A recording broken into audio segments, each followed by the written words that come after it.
Pernahkah Anda membayangkan pesawat buatan Indonesia terbang di langit Thailand bukan untuk perang, bukan pula untuk mengangkut penumpang, tetapi untuk membantu menghasilkan hujan? Ini bukan cerita fiksi. Thailand memang menggunakan pesawat NC212I buatan PT Dirgantara Indonesia atau PTD untuk berbagai kebutuhan, termasuk misi modifikasi cuaca atau rainmaking. Lalu muncul pertanyaan menarik, mengapa Thailand memilih pesawat buatan Indonesia? Dan bagaimana sebuah pesawat bisa digunakan untuk membantu menurunkan hujan? NC212I merupakan pesawat turboprop ringan dari keluarga CN212 yang dikembangkan dan diproduksi PTD.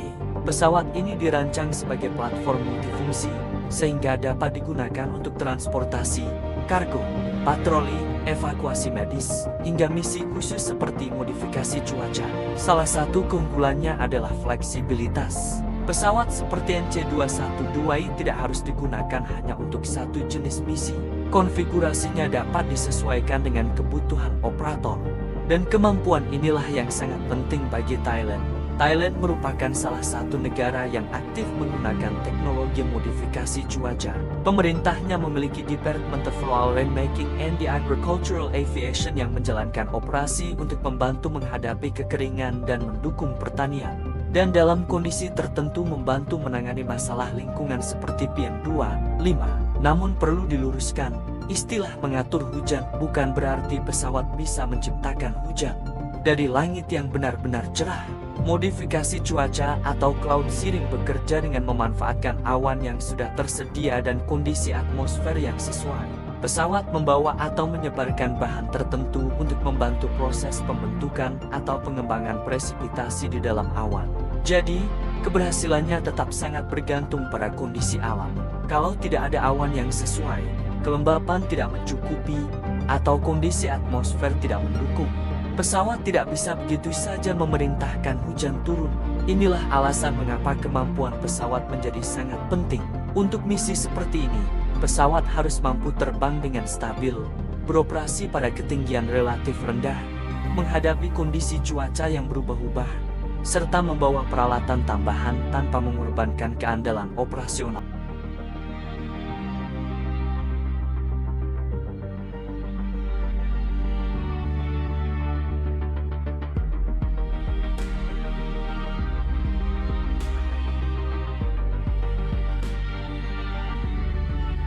NC212I memiliki karakteristik yang cocok untuk kebutuhan tersebut. Pesawat ini juga memiliki keunggulan lain yang sangat penting bagi negara seperti Thailand, yaitu biaya operasional dan pemeliharaan yang relatif efisien, serta kemampuan beroperasi di lingkungan tropis.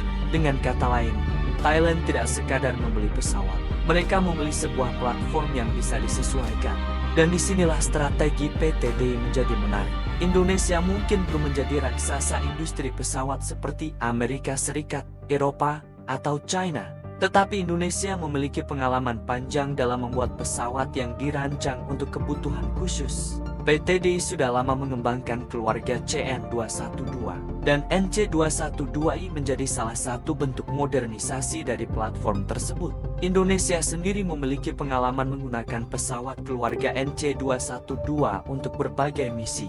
Artinya, ketika Thailand memilih pesawat tersebut, yang ditawarkan bukan sekadar brosur dan spesifikasi di atas kertas. Ada pengalaman operasional yang sudah terbukti, dan menurut saya, disinilah letak nilai strategis ekspor NC212I ke Thailand. Indonesia tidak harus bersaing dengan negara lain dalam membuat pesawat penumpang terbesar.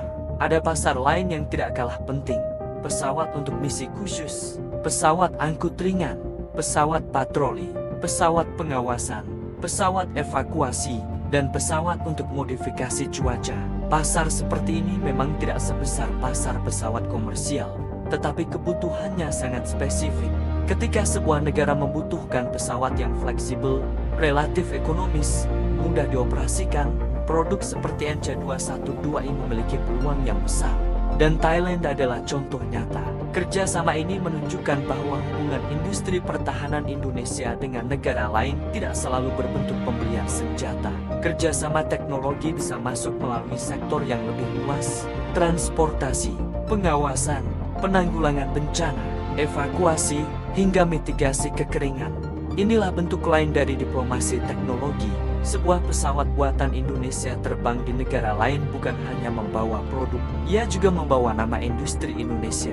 Setiap kali pesawat tersebut beroperasi dengan baik, reputasi produsennya ikut meningkat, dan reputasi sangat penting dalam industri penerbangan.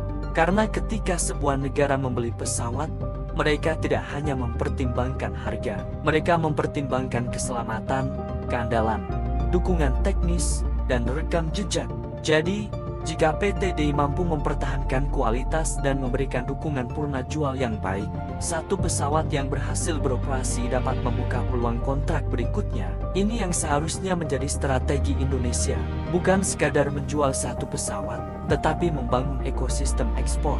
Karena setiap pesawat yang diproduksi melibatkan banyak sektor, industri komponen, material, elektronika, mesin, tenaga ahli, hingga jasa pemeliharaan. Semakin banyak pesawat yang berhasil diekspor, semakin besar pula pengalaman dan kemampuan industri nasional yang terbentuk. Dan ada satu pelajaran penting dari kasus Thailand. Kita sering menganggap teknologi canggih harus selalu berbentuk sesuatu yang spektakuler. Jet tempur supersonik, atau pesawat raksasa dengan teknologi terbaru. Padahal, pesawat seperti NC-212I justru bekerja di bidang yang sangat praktis. Mengangkut barang, membawa personel, melakukan patroli, membantu evakuasi, dan dalam kasus Thailand, mendukung operasi modifikasi cuaca. Inilah teknologi yang memiliki dampak nyata bagi kehidupan masyarakat. Thailand sendiri terus mengembangkan kemampuan modifikasi cuacanya. Bahkan dalam beberapa tahun terakhir, negara tersebut menggabungkan teknologi observasi dan satelit. Artinya, kebutuhan terhadap platform pesawat yang fleksibel kemungkinan tetap penting. Dan bagi Indonesia, ini adalah peluang. Jika PT DI mampu mempertahankan keandalan NC-212I sekaligus terus mengembangkan teknologi, semakin banyak negara yang melihat Indonesia sebagai pemasok pesawat kebutuhan spesifik. Jadi, ketika kita melihat NC-212I terbang di langit Thailand, jangan hanya melihatnya sebagai sebuah pesawat. Lihatlah sebagai bukti kemampuan industri dirgantara Indonesia. Indonesia mungkin belum menjadi pemain terbesar dunia dalam industri penerbangan, tetapi kita tidak harus menunggu menjadi yang terbesar untuk mulai bersaing. Kita bisa mulai dari ceruk yang kita kuasai, mulai dari pesawat yang tangguh, fleksibel, efisien, dan mampu menjalankan misi yang benar-benar dibutuhkan. Karena pada akhirnya, dalam industri teknologi, bukan selalu produk paling mahal yang memenangkan pasar. Yang menang adalah produk yang memberikan solusi terbaik. Dan NC-212I menunjukkan bahwa Indonesia memiliki kemampuan untuk melakukan itu. Pesawat buatan Indonesia bukan hanya terbang membawa nama PT DI, ia juga membawa nama Indonesia ke langit negara lain. Bagaimana menurut Anda? Apakah PT DI bisa menjadi salah satu pemain besar industri pesawat khusus di Asia? Tulis pendapat Anda di kolom komentar. Jangan lupa subscribe Inside Daily, aktifkan lonceng notifikasi, dan bagikan video ini agar semakin banyak yang tahu bahwa teknologi buatan Indonesia ternyata sudah digunakan untuk menjalankan misi penting di berbagai negara. Sampai jumpa di video berikutnya.